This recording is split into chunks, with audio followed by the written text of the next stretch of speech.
Hey guys, কেমন আছেন সবাই? আশা করি অনেক ভালো আছেন। আলহামদুলিল্লাহ, আমিও খুবই ভালো আছি।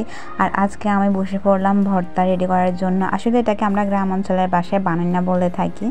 আপনারা কে কী বলেন এটাকে আঞ্চলিক ভাষা অবশ্যই কমেন্ট করে জানাবেন। আর আজকের দিনটা আমার খুবই ভালো লাগতেছিল, না গরম না ঠান্ডা, একদম বসন্তের ফিল পাওয়া যাইতেছিল। যাই হোক, আমি এখানে অনেক কিছু নিয়েছি। কাঁঠাল গাছের মুচি, বড়ই, তারপরে কাঁচা কলা, সাথে ছিল এই যে জলপাইয়ের আচার। এত মজা ছিল এই আচারটা, যা বলার মতো না।